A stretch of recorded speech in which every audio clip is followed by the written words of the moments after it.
Welcome back, everyone, to... it's not that kind of episode today.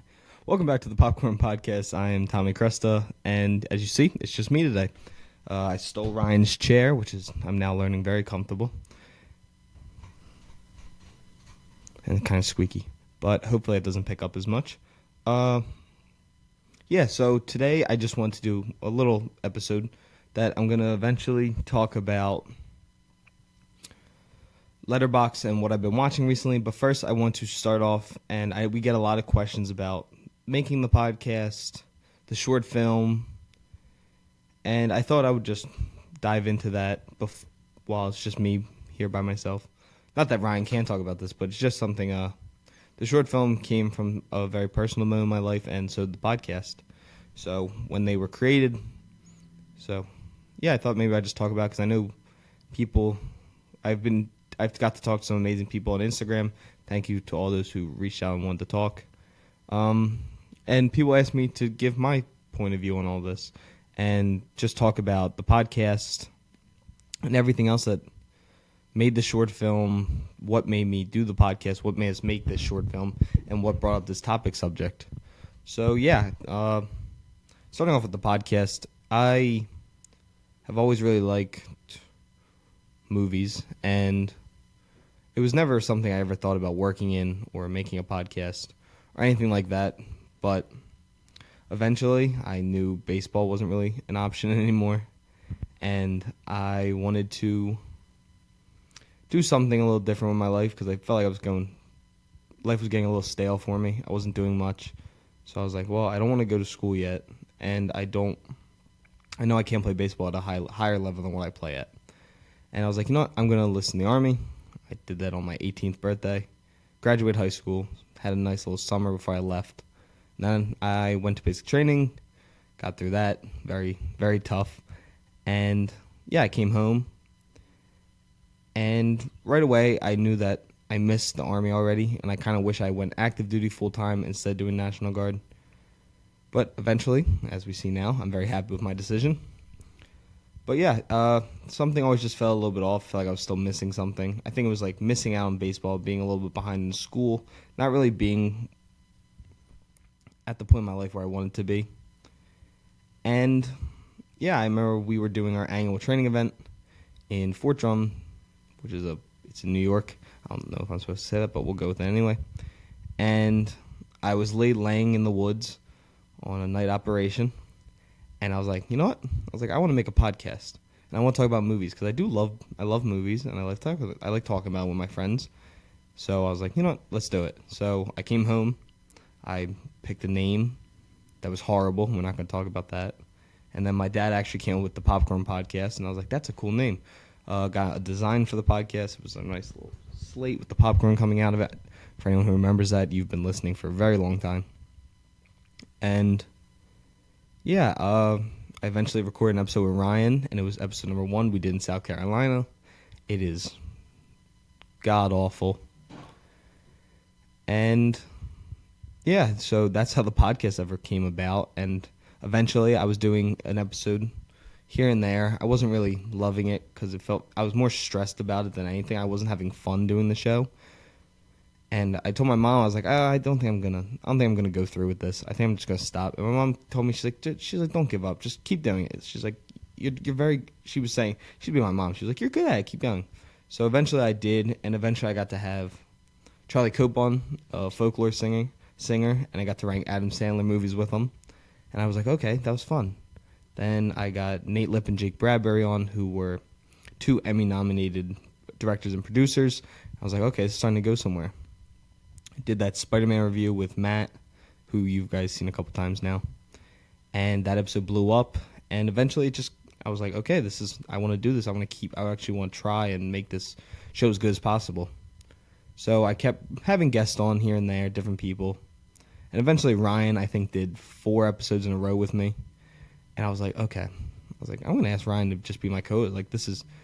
Every episode he's on does really well with me, and I think we just have good chemistry, being best friends, and both adoring movies, not just loving them. So I remember we did an episode with Amanda Gabrielle. I think it's episode 31 if I remember correctly, and we were ranking all the Spider-Man movies, and I remember announcing it. I was like, "Hey, welcome, my official co-host of the podcast, Ryan Fran." And ever since then, the show kind of just took off.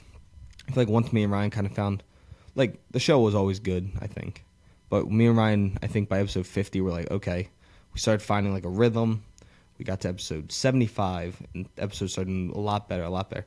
And wherever we did the Batman spoiler review, that's when me and him together were like, okay, this is like a serious thing. Like, people want our opinions on this kind of stuff, which I don't know why, because it's not very good.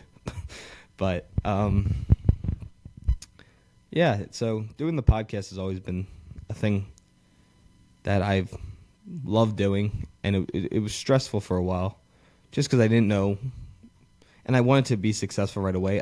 Wasn't okay with starting off slow, which I know is part of the gig. Good friends of mine, Raise the Lost podcast, who you guys know. If you listen to us, you listen to them most likely. They were huge in pushing me, because when it was just me, I was really struggling. I wasn't getting the numbers I wanted. I reached out to them. They were like, "Hey, like, we've been going at this for years, and now we're just starting to get our like huge numbers." So that made me feel a lot better. Bo Oliver from Nerd Soup talked to me, gave me some tips on how to get a bigger audience and all that kind of stuff. So I'm very thankful to everyone who's helped us along the way. But yeah, the show's been, I think I talked about this on Instagram, not on here. The show kind of, in my opinion, saved my life a little bit, because I was going through my own issues, which I'll talk about more when I get into the short film part of this little talk. And I just think that the podcast made me feel like I had a purpose again. I had the military, but that's a different kind of purpose. Like, you're doing that. My reason for doing it was I just wanted to help people, but I feel like I didn't have a purpose in what I want to do after the military. Because once I was in for like a year, I kind of knew that I didn't want to do it for the rest of my life. I wanted to do something a little different with myself, and I'm grateful every day to the military. I don't want anyone to think I'm not.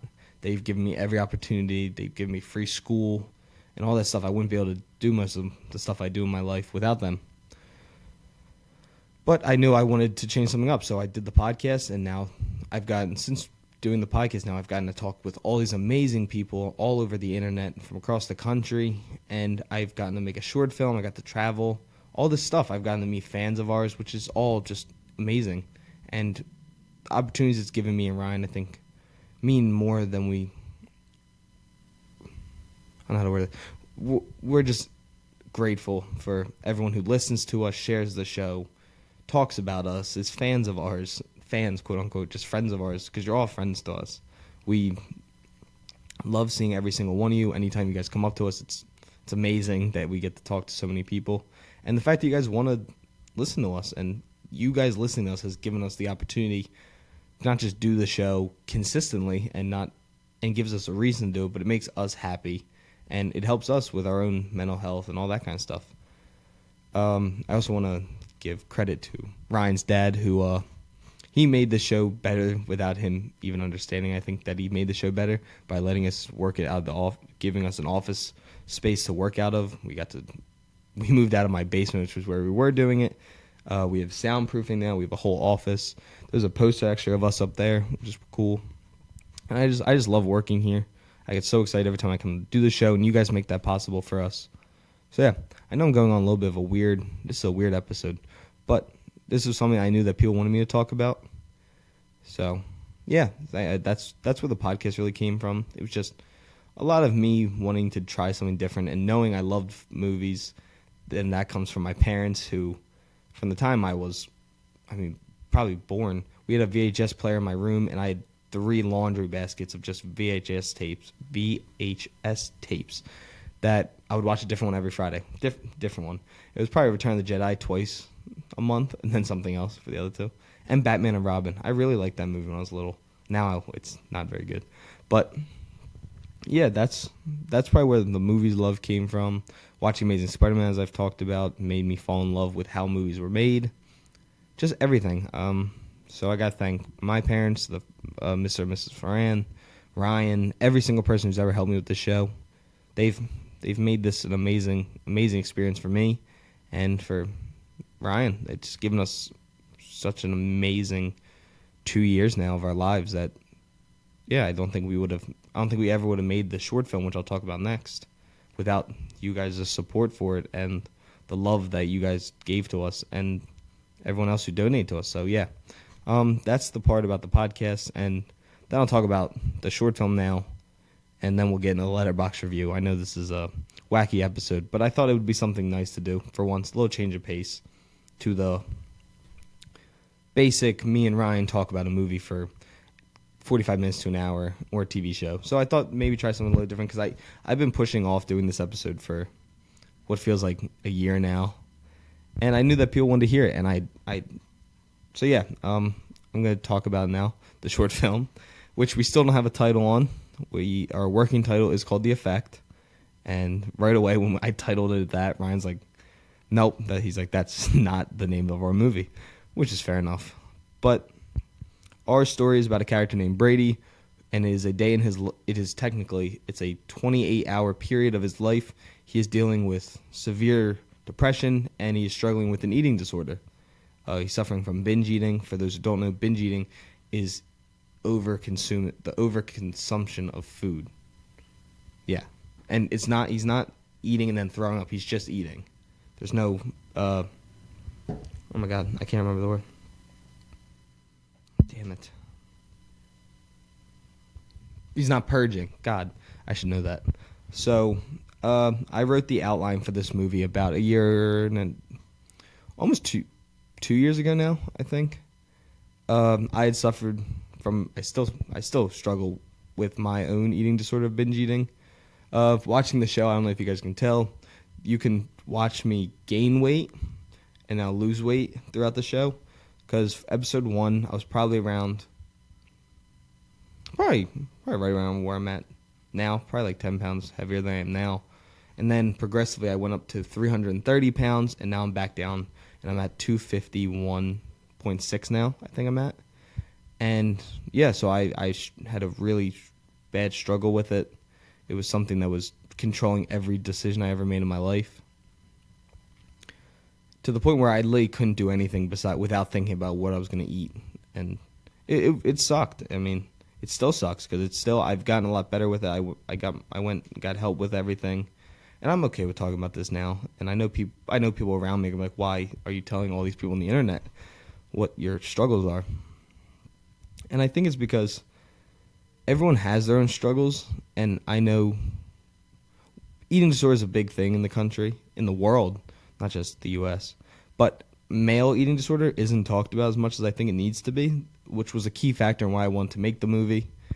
And I think it also was a bit therapeutic for me to be able to relive these moments in my own life and get to act them out. And hopefully someone else can see this movie that's struggling like I was, and they can get the help that they need, and they feel like that they're not the only person in the world that suffered from this. Because that's what I thought. Because every time you looked up male ED, we all know erectile dysfunction was the thing that came up, and it would literally take you to the bottom of the page to find something about a male eating disorder. So I remember the day that I was like, okay, I think I need to get myself some help, was I ate in one day. It was like I went to McDonald's for every meal, plus like crappy like snacks, ice cream, all that stuff. And I got on a scale, and it was, I want to say it was the day before Halloween last year. And I weighed in at 332.8 pounds. I said 332, right? I don't want to make sure I didn't say 4. 332.8, and I felt nauseous, like just sick of myself. I didn't wear anything besides sweatpants and hoodies, no matter what time of year it was. And I felt disgusted by myself. I just didn't feel good. I felt like I couldn't do anything. I was just slow. I don't know. It was just bad. Everything about that was just a rough time for me. I couldn't. My depression went through the roof during all this because I didn't think I was worth. Like, why did I deserve to be alive if all I was doing was pretty much killing myself by eating like this, not working out, not doing anything to make myself better? I had spent thousands of dollars on food in like a month. And it was just bad. I was losing all my money on food that I didn't need. It wasn't like I was going grocery shopping. I was just eating fast food every day. And it was just to the point where I was like, I need to figure something out.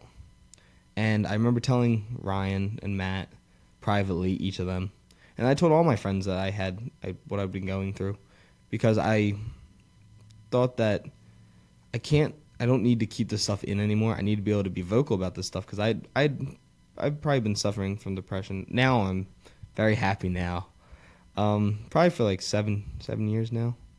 And it was always rough, because I never specifically went and tried to take my own life, but I had planned it times. I thought about it a lot, and I just didn't want to be here anymore. I didn't think I had anything to give to this world. Like, I thought I was just a waste of space for a long time in high school when things were still pretty good for my life.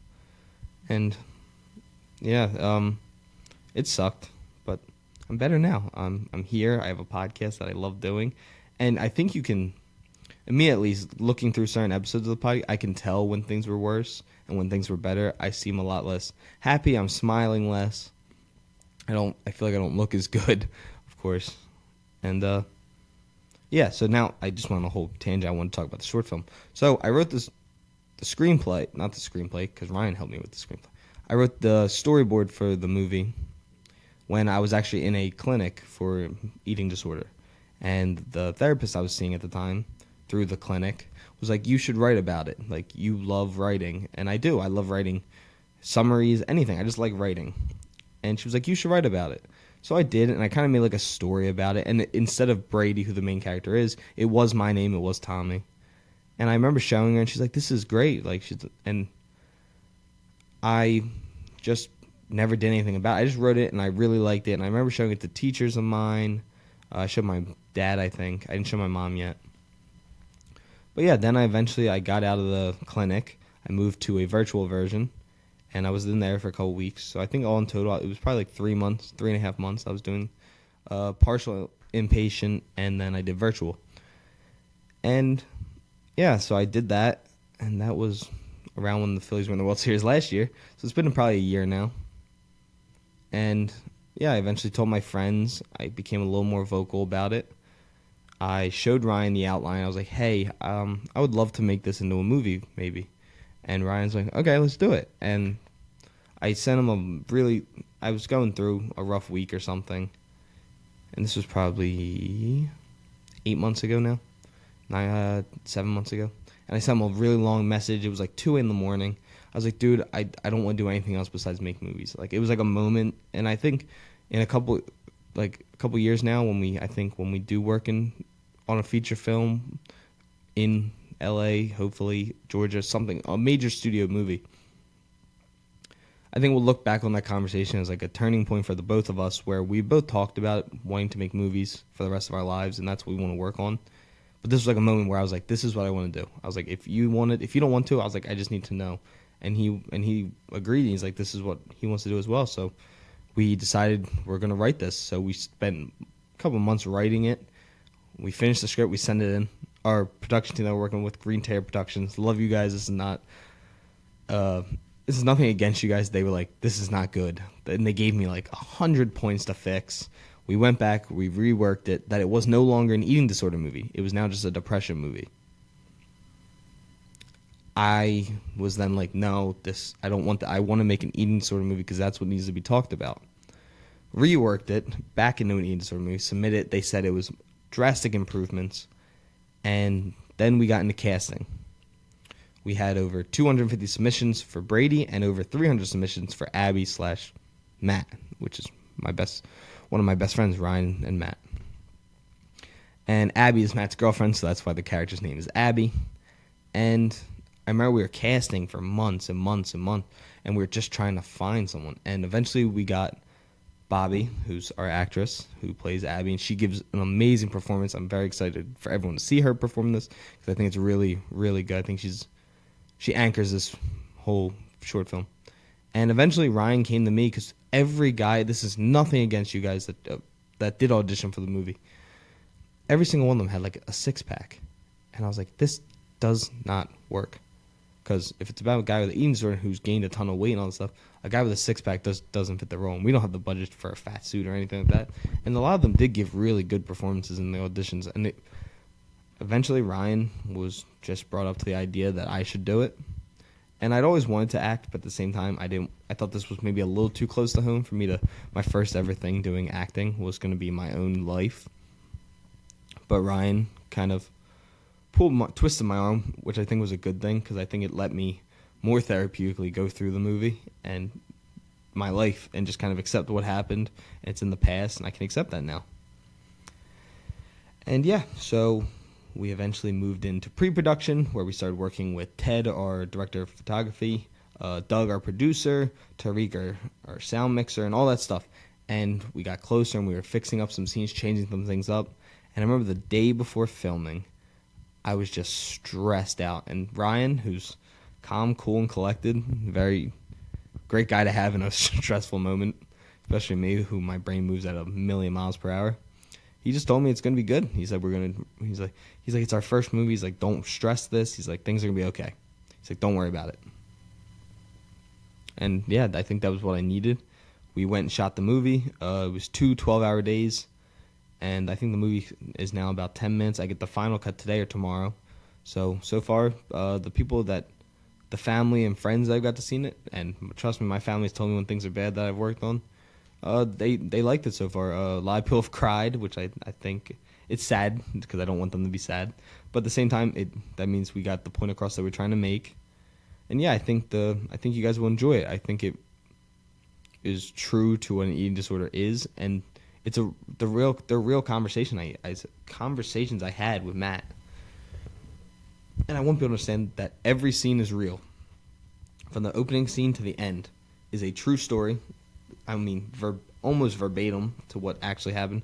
Besides the actual suicide attempt, I never actually went to that point in my life. I planned to do what is in the movie. I never went through with it. I went to the place and didn't go as far. Like, I went and looked to be like, okay, this place is pretty empty. But I never did it. I'm here. I never attempted. And I'm happy that I get to say I'm here, and I get to talk to all these you amazing people about what I've been going through. So yeah, the short film is just about wrapped up now. Thanks to Men's Mental Health Association. You guys are huge. Thanks to BetterHelp. You guys also were really huge in this, donating to the short film. Every single one of you who donated made a huge difference because we needed every last penny that we got. And yeah, I really hope you guys do enjoy the short film. I think it's a really necessary movie, and this is me being a little biased, but I think people need to know what it's like to have a male eating disorder, because it's not an easy thing. No eating disorder, no mental health issue is an easy thing to deal with. But yeah, so that's the first part of this episode. We're just kind of running through the podcast, the mental health stuff, the eating disorder, and all of that, and the short film. So now moving on to a more fun part of the episode. I want to just give a quick rundown of what I've been up to and what I've been watching recently. And I put it up all on Letterboxd. Make sure to follow me on Letterboxd. What? Ooh. Look at this, guys. See if you guys can see that. Look at that. My mom just sent me that. It's a nice tattoo book. And it's like 130 symbols and what they mean, because my mom knows I love my tattoos. But yeah, what I've been down with recently. So, been watching a lot of the Phillies. If you can't tell, I wear this hat almost every episode now. I'm a diehard baseball fan. So that's been fun. They just won Game 1 of the NLCS yesterday. They are playing tonight at 8:07. Aaron Nola's pitching against Merrill Kelly of the Arizona Diamondbacks. So yeah, that's been stressful. Feeling pretty nauseous at the moment because of it. And yeah, so Phillies are a key factor in my life at the moment. In class, in school, just doing that. Not really liking it, but got to do it because I made a promise to my mom about it. But yeah, I don't know, for whoever follows me on Instagram, I've been doing a horror movie countdown to Halloween. And I was trying to do it every day, but it is kind of hard to watch a movie every single night, especially when you're trying to watch baseball, still go out with your friends, hang out with your family, and all that kind of stuff. So, yeah, I've been doing a lot, though. I think I've watched 1, 2, 3, 4, 5, 6, 7, 8, 9, 10, 11, 12, 13. I've watched 13 horror movies, though. And it's October 17th. I feel like I'm doing pretty well. So, yeah, I just wanted to give you guys a little breakdown what I've watched and what I've given them on Letterboxd so far. So, just so if you guys want to follow, what is my account? I think it's Tommy. Yeah, it's just Tommy Cresta. You can find me. My logo is the Popcorn Podcast logo. But yeah, I wanted to. If you guys follow me, I want to see what your guys' favorite movies are. I want to see if you guys like my reviews or not. And if you guys want more of these kind of episodes, please let me know. I will definitely talk more about my own personal life. And if I would love to talk to all of you about anything you guys went through, or if you want any tips about making a podcast. I know I'm not the best person to ask for this, but I gotta ask a question. You'd be surprised how many people want to make a podcast these days. So yeah. But going into my movies, the first one that I'm going to be talking about is Hell House LLC, which was a found footage film from 2015 and is about a group of friends creating a haunted house at an abandoned motel in Bumblefuck, New York. And they document them creating the house and everything that goes on there. If you want me to show what drink that is, please sponsor us, and I will talk about energy drinks. But they document them creating the building, refurbishing it, and making it into the haunted house. But this is a mockumentary / found footage. It's about how on the opening night of the haunted house, things went drastically wrong. People were killed, and all this stuff. And I'd never really, and I'm a huge horror fanatic. Like I try and watch a horror movie as much as I can.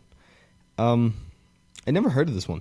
This was the one that I was most like, okay, what am I getting myself into with this one? And I saw that Mason Side, everyone go follow him, check him out on Instagram, TikTok. He's huge. I mean, he's probably the best horror content creator out there. Mason, everyone send this to him. I want you on the show. I would love to do episodes with you.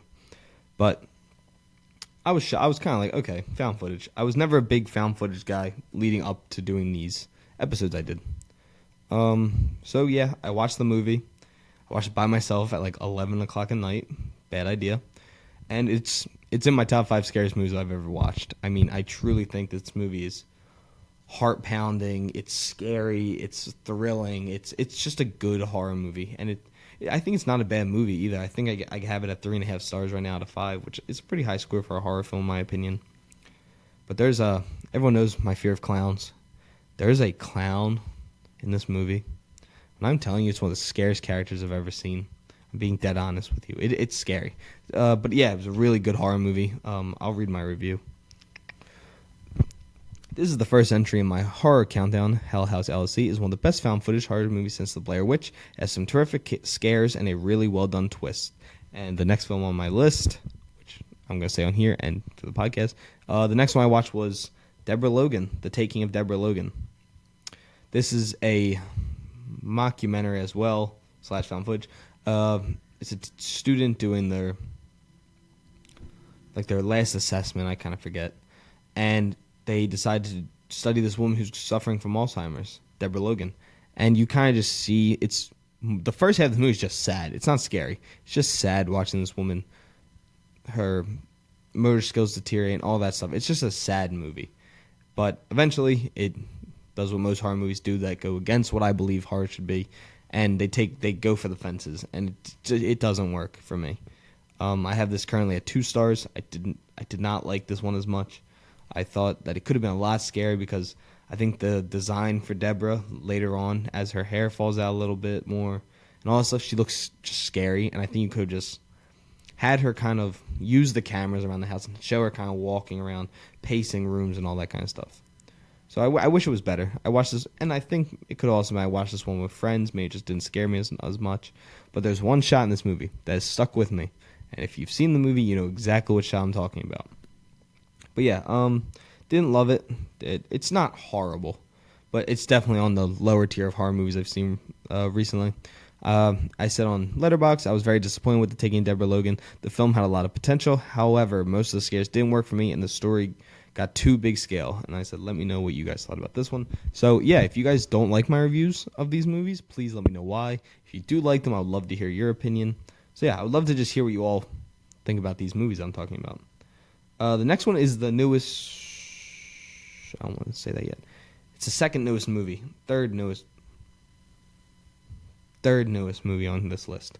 I saw this in theaters with two of my friends that are big horror fans as much as I am, and this was the new Indian horror film, It Lives Inside. This was a movie that when that trailer first came out, I was like, okay. I was like, they might have got me here. And I was convincing them because I have a tendency to pick bad horror movies to go see in theaters. But I'm pretty good when I'm at home.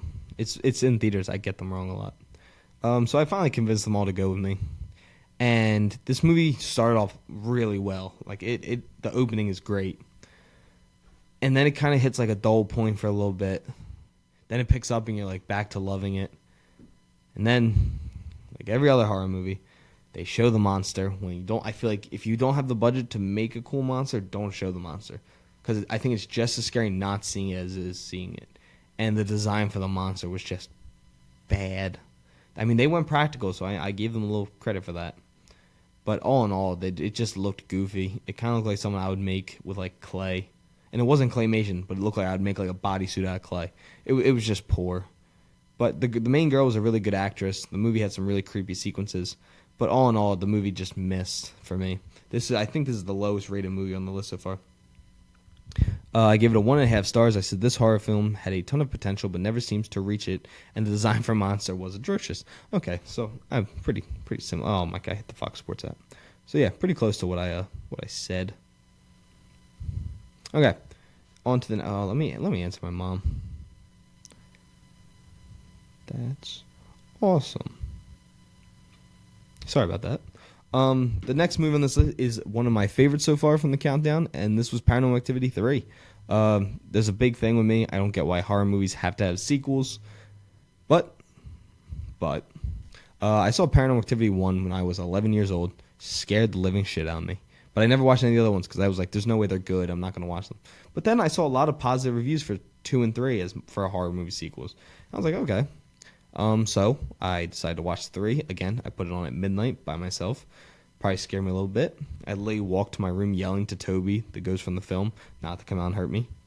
But I gave this 3 stars, and my opinion on the film was, this is a hot take, but this was a really, really well done found footage horror movie. It had really scary scenes and knew how to build the tension.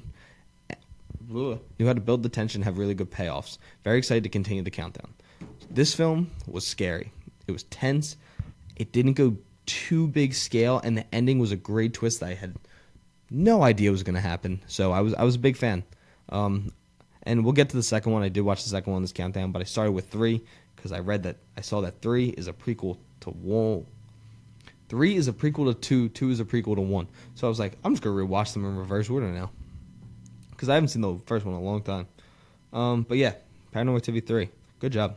I thought that was a really good horror movie. As you guys know, I think we talked about on the show, me and Ryan for our Halloween episode are going to be we're going to be ranking the Conjuring universe, and Ryan has only seen the Conjuring 1.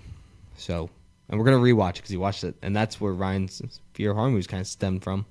But we decided we're going to watch them in chronological order, so the way that they came out. And of course, that starts off with Annabelle Creation, which the first time I saw it, I think I gave it a 1. This time I gave it 2.5 stars. And I think it was much better than I remembered, but at the same time it's still in that lower tier of that universe. Because I think what James Wan created in this world was really well done.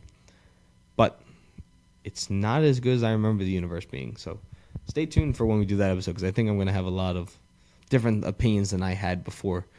So, yeah, I'm excited. Annabelle Creation, though, not bad, not great. Creepy scenes, but all in all, didn't hit the mark as much as I would like it to. Following that is The Nun. And The Nun, oh man, this movie. I saw this movie on the opening night with a girl that I really liked at the time. And I remember being so god darn excited to see this movie. And I remember walking out just disappointed.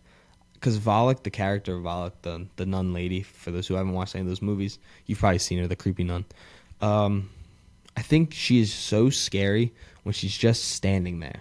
She doesn't have to be doing anything crazy. Like, she's just standing in, like, a hallway, or when she puts, like, her hands around, like, a corner or something. I love that. I think that it's very tense. I think she's just a cool character. But this movie doesn't do that. This movie uses every other demon and some of Valak. So that was a main issue for me. And it's just not scary. It's just not a scary movie. But I did give it 2 stars. I said, really great set pieces and good performances. But with how scary Valak is in the Conjuring movies, this movie should have been much better. Which I still agree with. Moving on from The Nun. I think it's The Nun 2. I don't remember if we watched them out of order. We did. Because I think it's Annabelle, then The Nun. But, God darn it. We'll start with The Nun 2. I went and saw The Nun 2. I've seen it 3 times now. I'm a big fan. It's not the scariest movie I've ever seen, but Valak is very creepy, and I really enjoyed it. I liked that it was pretty much like a eerie Indiana Jones movie, and the one Farmiga sister who plays the main character, she's great in both Nun movies, so I really hope to see her again. But this movie could have been better. It could have been scarier. But all in all, much better than the first one. Definitely liked it more than I thought I was going to. And hence why I saw it a couple times. And I even got my family to go see it. And my dad, who hates the first one, genuinely enjoyed this one. So, yeah, I liked The Nun too. And I said genuinely enjoyed this film. And it was a lot of fun. They just let Valak be scary and not try too hard. So, good job. And the next movie is Annabelle. This movie makes me so angry just because the first 15 minutes are some of the scariest moments in the entire Conjuring universe. Then the rest of the movie happens, which is garbage. It's, in my opinion, might be the worst movie in the universe. We haven't finished yet, and I know La Llorona is not good because I didn't even like it when I first saw it. But we are going to rewatch La Llorona. But at the moment, I'm not really. It's just not a good movie. It is poorly made. It's poorly made. It's not scary. They use every trope ever, so the jump scares don't even work. So yeah, great opening, terrible rest of the movie. And I said this movie is a terrific opening, and then an hour and a half of by-the-book horror that just doesn't work. It's just a bad movie. I gave it 1 star. Following that, I went and saw The Exorcist Believer, which I've been mixed feelings about when the trailer came, when they announced it, because I didn't think we'd ever need another one. But the requels haven't been horrible, so I was like, okay, maybe this one won't be bad. And then I went and saw it, and this movie is the definition of great scene, bad scene, great scene, bad scene. It's a flip-flop movie. Every other scene, there's great moments and there's some horrible moments. So the movie's, it's not great. There's some scary scenes, but all in all, it wasn't as good as it should have been, and they went a little too big scale when it could have been something small scale. Great twist, though, at the end. I will give them that. That's what saved this movie for me a little bit. It probably would have been like in the 30s. We get some of them in the 50s because it's a great final 15 minutes. So, yeah, 2.5 stars. The Exorcist Believer is the most hit-or-miss movie I've seen in a while. Some of the scenes are good. Some are bad. I wish the movie was also scarier. All in all, not horrible, but could have been much better. I think they had a chance to make a really scary movie and just a good horror movie, and they just missed by a little bit. Next was another found footage movie. I'm instead of talking about, I'm just gonna read my Letterboxd review and then add notes. So the next movie I watched was due to a Mason Side video, and it was saying if you like Jojima, I don't know if I'm saying that right. Jojima Haunted Asylum, then go check out Grave Encounters, which is pretty much like an Americanized version of it. Even though I think this might have came out first. Whatever. Jojima Haunted Asylum. Top 5 horror movies I've ever watched in my life. Grave Encounters, middle of the road. Not great, not bad. Again, not scary enough, which I think is becoming a common factor. I like scary movies, and the fact that the majority of the movies I've watched during Halloween season haven't scared me is not a good sign, I don't think. Excuse me again, Jimmy Crickets. So my review was 2.5 stars out of 5 on Letterboxd. This is just a worse version of Jojima Haunted Asylum. Again, not bad, but could have been better. So if you're going to watch a found footage horror movie about a haunted asylum, choose Jojima Haunted Asylum. I stand by that, so go check out Jojima Haunted Asylum. It is free on YouTube, and it is horrifying and just a well-made movie. Following up from that, me, Ryan, my buddy Sean, who did Suicide Squad on this with me, and our buddy Ian, who will join us when we review Attack on Titan, the final chapter. We went and saw Saw X, and I talked a lot of shit on this movie when the trailer got announced, because the trailer did not look good. and I started rewatching the Saw movies because I've only seen the first one, so I've been watching them. Saw X, hot take here, best Saw movie ever. I mean, not in my opinion, not even close. It has some really good traps. Tobin Bell as Jigsaw gives a really good performance. His best performance, but that's not saying much because he doesn't have a lot to do in the movies. But he is fantastic in this one. So go check it out. Saw X, very good. I think I gave it 3.5 stars. In my opinion, the best Saw franchise to date. It had some really cool traps and a great performance by Tobin Bell. Highly recommend everyone check out this fan. If you're a fan of the franchise, if you do not like gore, do not check out Saw X. It has one of the most gruesome scenes I've ever seen in a movie. I like those kind of scenes, especially in a Saw movie. Ryan, I've never seen him squirm at a movie, and Ryan even told me he's never squirmed at a movie. He was squirming next to me during the one scene, and I thought it was a really cool trap, and it's probably the worst. It's one of the worst ones in a Saw movie. So, yeah, go check out Saw X. It's good. A surprisingly good movie. After that, I've talked about this before. Michael Myers, to me, is the most iconic horror character of all time. There's no one better than Michael Myers, and I just don't think I'll ever be beat. The first Halloween is, in my opinion, one of the greatest movies of all time. It's probably in my top 50 greatest movies ever. Might be even 40 or 30. And the 2018, I think I'm gonna say 2018 version by David Gordon Green. Yeah, his first one, it was amazing. It's another really good horror movie. Probably one of my favorite slasher movies. Then there's Rob Zombie's Halloween, which is what I watched. And my family loves this movie. My mom and dad and my brother and my sister. Not my youngest sister. She's still too young to watch this movie. But that's why I also like the other Halloweens. You can show them to kids a lot younger because they're not super gory. And, well, not the 2018 one. That was pretty gory. But the original one, you can show it to kids. There's not a lot of bad stuff in those scenes, except for the one scene in the bedroom they have to fast forward a little bit or cover their eyes. But all in all, Rob Zombie, people love you. I just can't get behind the style of movies he makes. I think they're too over the top. And there's nothing wrong with nudity in movies. I don't really care. As long as it moves the plot forward and it's not just random shit. And there's no need for every character in a movie to be white trash. I mean, it's a normal town, it looks like, and every single person's a scumbag. But the characters aren't likable. Michael Myers, I don't need his backstory on why he kills people. I just want him to be an evil serial killer. That's it. So, yeah, not a good movie. I just don't think it's well done. I just think he tried too hard, and it's just bad. And if this one's bad, I saw the second one of Rob Zombie's. Worst slasher movie ever made. I was like, I watched Llamageddon and Velocipaster 100 times each before I watched that movie again. His mask looks stupid. Everyone knows the number one rule about Michael Myers. He doesn't run. He full on sprints in the second Rob Zombie. It's bad. It's just a bad movie. So yeah, I don't like them. I don't like the first one. I think they made Laurie Strode, Jamie Lee Curtis's character normally. They made her unlikable. I couldn't care less if she died or not. I didn't care about any of the characters. I just think it's a bad movie. I just didn't like it. That's really it. So yeah, Rob Zombie. What the hell, man? And then the final one, as of right now, I'm gonna watch the Pokinski. God darn it, Pokinski tapes. I'm gonna watch that tonight. I think I said it wrong, but I'm gonna watch it after the Phillies. It's supposedly a really good mockumentary again. But last night, after the Phillies, I decided to watch Paranormal Activity 2. So I'm going backwards.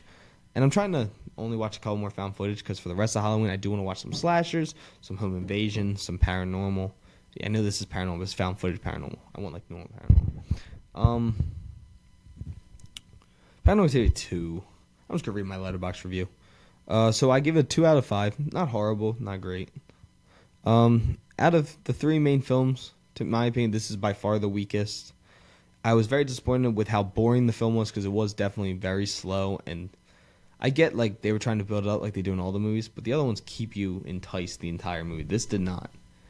I wish they followed more in the steps of the third one, which hits you with consistent tension. And it doesn't always have to be something crazy, but just something small. Like the third one's so good because it has the panning shot on the fan, which is just a really cool shot of the living room kitchen.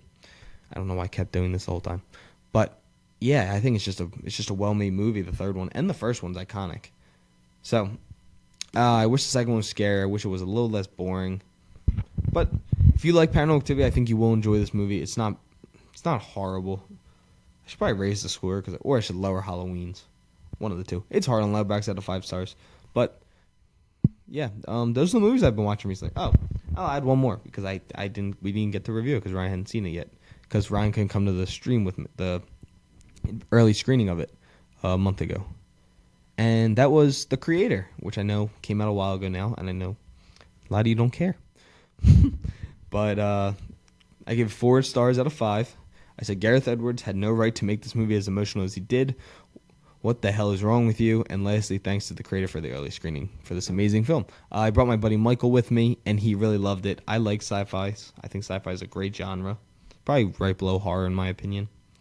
But yeah, I think Gareth Edwards did a great job. John David Washington. The little girl from the film, she was the best child performance I've seen in a long time. But yeah, the movie hits all the emotions. It gets a little tense, sad, happy, funny, great action. The visual effects are stunning. Yeah, so I really like the movie. I know it's not everyone's favorite thing right now, but I think in a couple years people will have more respect for this movie. And it's sad that it bombed as much as it did. But yeah, those are all the movies I've watched over this last 20 days, 18 days now. Yeah, so yeah, this was a weird episode. This is the longest I'll probably ever do an episode by myself. But yeah, thank you. I hope if there's anyone still here that cared to hear me talk, thank you for staying here and staying tuned. Let me know if you guys like these kind of episodes. I can talk more about the eating disorder stuff. I can talk more about the podcasting side of things. I'll keep doing these Letterboxd reviews. You guys like them. If you don't, you want me to go back to the film spotlights, I'll do that too. But yeah, thank you guys so much for tuning into the show. Thanks to all of our sponsors of the show. Thanks to Letterboxd for being the best social media app that there is. And yeah, I think... What are we going to... Oh, next film we're reviewing is Killers of the Flower Moon, Martin Scorsese's newest film with Leonardo DiCaprio. That episode should be coming out this week or next week. I'm not quite sure. Go Phillies, and I'll see you guys soon.